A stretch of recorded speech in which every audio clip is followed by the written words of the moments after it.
पिछले चुनाव में निर्दलीय जीते थे, लेकिन इस बार जमशेदपुर के पूर्व सांसद, पूर्व आईपीएस डॉक्टर अजय कुमार इस चुनावी मैदान में है, दमखम के साथ है। हमारे साथ डॉक्टर अजय कुमार है। सर, आपका स्वागत है टीवी भारत में। नमस्कार, धन्यवाद। कांग्रेस पूर्वी विधानसभा में कभी सफलता नहीं मिली। गौरव वल्लभ भी आए, उनको भी सफलता नहीं मिली।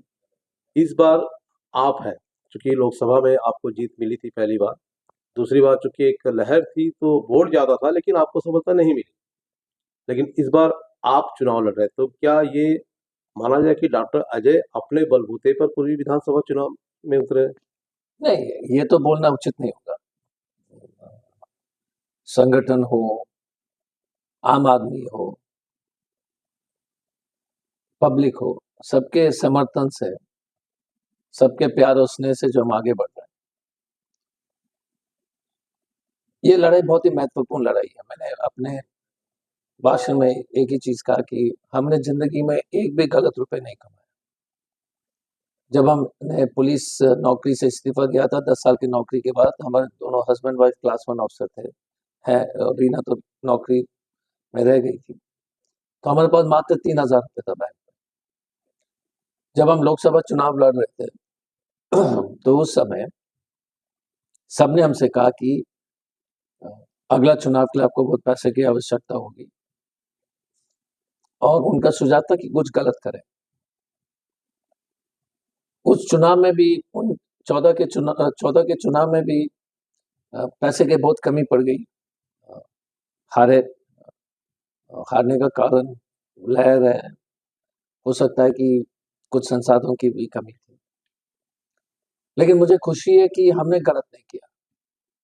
जमशेदपुर की सबसे बड़ी दुर्भाग्य है कि हर नेता यहाँ से जो चुन के आते हैं, एक तो कंपनी में अपने बच्चे लोग को नौकरी लगाते हैं, दूसरा कंपनी से ठेका लेते हैं और सरकारी ठेका योजना में जो कमीशन बनाते हैं। इसके चलते इस सुंदर शहर के किसी भी जनता का काम नहीं होता है। जब आप कंपनी से ठेका लेंगे, आप अपने बेटे को नौकरी लगाएं, तो आप कैसे जो है गलत कंपनी की गलत नीति पर अगर टिप्पणी भी करनी हो, हम ये नहीं करें कि कंपनी हमेशा गलत करते है, ये भी नहीं है। टाटा कंपनी ने यहाँ पर लोगों को बसाया है, वो बहुत बड़ी उपलब्धि भी है। टाटा कंपनी ने ये शहर में काफी अच्छे काम भी किए, पर हर संस्थान में अच्छा बुरा होता है। जब बुरा होता है तो उस समय कोई आवाज उठाने के लिए नहीं रहता। हमारे उड़ीसा के राज्यपाल जो यहाँ के पूर्व मुख्यमंत्री थे, उन्होंने 300-400 घर तोड़वाए थे आस्था के आसपास या जमशेदपुर क्षेत्र में, मकान तोड़े ताकि उस जमीन पर प्रधानमंत्री आवास योजना बने। ये किस तरह का न्याय है कि आप मकान तोड़ रहे हो जिसमें लोग बसे हुए हैं, ताकि कुछ और लोग को बसाने के लिए। इस तरह के, और उनके परिवार के जिस तरह से पूरे देश में जो है उनके भाई ने गोलगप्पा वालों को पैसे के लिए मांग रहा, घर घर में घुस करके जमीन कब्जा किया जा रहा है। जितने भी आश्वासन 25 साल से इन्होंने इस क्षेत्र के जनता को जो है बेवकूफ बना करके मालिकाना के हक पर बेवकूफ बनाया। जमशेदपुर शहर में अनेक समस्याएं, एक तो शिक्षा के स्तर जो है गरीब बच्चे के लिए ना के बराबर है, तो हमारा कसम यही है कि उसमें जो है लग करके बढ़िया फ्री स्कूल अगर बच्चे लोग को मिल जाए, जैसे सीएम मॉडल स्कूल 8-10 हो जाए, तो हमारे बच्चे को अच्छा पोषण भी मिलेगा, अच्छी पढ़ाई भी होगी और लोग बर्बाद नहीं। दूसरा, मेडिकल फैसिलिटी जो मोहल्ले में कुछ भी नहीं है, और हमारे लोग बड़े बड़े डायबिटीज और ब्लड प्रेशर से आईसीयू में पहुंच जाते हैं। तीसरा, कोई जनप्रतिनिधि 24 घंटे उनका कार्यालय खुला नहीं रहता। हमने हॉस्पिटल के तरीके से उसको खोलने का, रखने का जो है वादा किया है। चौथा है, जो हम इस क्षेत्र में जैसे केबल है, वहां पर पुनः जो है ये एग्रीको है, अगर पुनः उसको जो है इंडस्ट्रियलाइजेशन या कंपनीज के जो है किसी तरह का हो, एक्सपोर्ट डिपो हो जाए, टाटा स्टील का प्लांट का जो एक्सटेंशन हो जाए, उससे जो है 30-40 हजार लोग को नौकरी मिलेगी, और उस 30-40 हजार लोग को अगर नौकरी मिलता है तो कम से कम 3 लाख लोग को तो अलग से नौकरी मिल जाएगी, क्योंकि तो वैल्यू चेन है। अगर 3 लाख लोग को नौकरी मिल जाएगी तो पूरे जमशेदपुर में जो है लोग संपन्न हो जाएंगे। हमारी सरकार के द्वारा मैया स्कीम में 2,500 रुपए जो दी गई है, दिसंबर से जो लागू होगी, तो गरीब के परिवार में 30,000 रुपए आएगा। अगर 2 महिलाएं तो 60,000। उससे कम झारखंड और जमशेदपुर में उस तरह की गरीबी नहीं रही।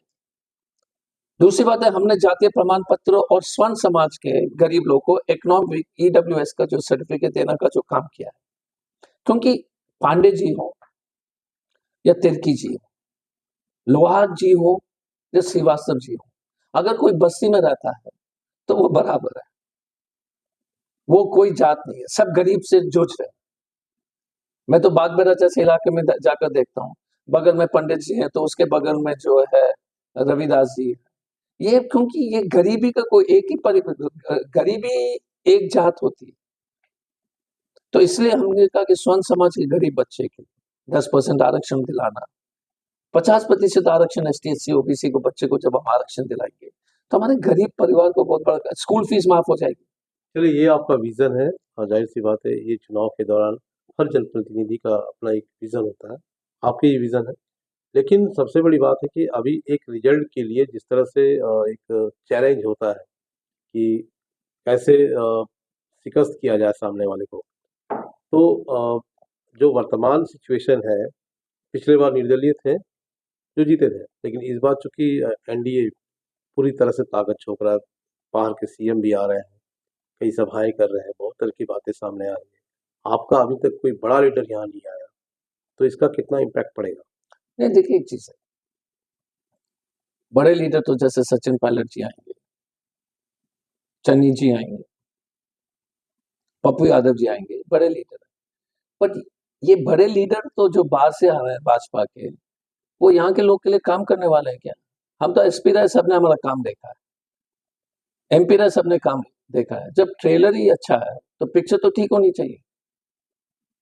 जब ट्रेलर ठीक है, सबने काम देखा है, तो पिक्चर कैसे खराब होगा?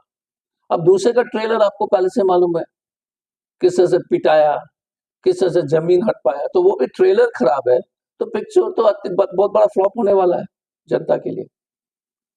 तो IPS के कार्यकाल में जिस तरह से आपने एक आपराधिक छवि वालों का जिस तरह से आपने इनकाउंटर सफाया किया था, तो क्या माने कि इस बार विधानसभा चुनाव में किस तरह का आपका पॉलिटिकल अटैक होगा? हम एक खास परिवार के गुंडागर्दी को बंद करने के लिए निकले हैं।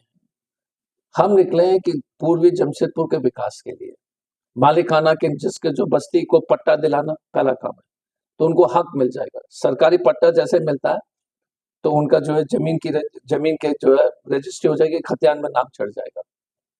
उसके लिए लड़ रहे हैं, हम लड़ रहे हैं शिक्षा के लिए, बस्ती में कोई दरोगा बन जाए, डॉक्टर बन जाए, इंजीनियर बन जाए। हम लड़ रहे हैं ताकि हमारे बच्चे लोग के स्वास्थ्य ठीक रहे, तो मोहल्ला क्लिनिक्स खोलने के लिए हम लड़ रहे हैं ईमानदार राजनीति के लिए। क्योंकि आप सरकार में जो मंत्री रहे हैं बन्ना गुप्ता, वो भी चुनाव लड़ रहे हैं, तो क्या मंत्री जी आपके क्षेत्र में आपके प्रचार के लिए आएंगे? नहीं, देखिए एक चीज है, उनका भी चुनाव जो है बहुत ही महत्वपूर्ण है। जैसे जैसे चुनाव बढ़ती जाएगी, हम दोनों ने बात किया कि एक दूसरे के क्षेत्र में जाएंगे, लेकिन पहले अपने क्षेत्र में दाचा बनाने तो आप जाएंगे, उनके क्षेत्र में भी आप नहीं, जाएंगे? जरूर हम जाएंगे, क्योंकि उन्होंने कहा कि कुछ जगह आपको प्रचार करने की आवश्यकता है और हमने उनको निमंत्रण दिया है कुछ क्षेत्र में। धन्यवाद।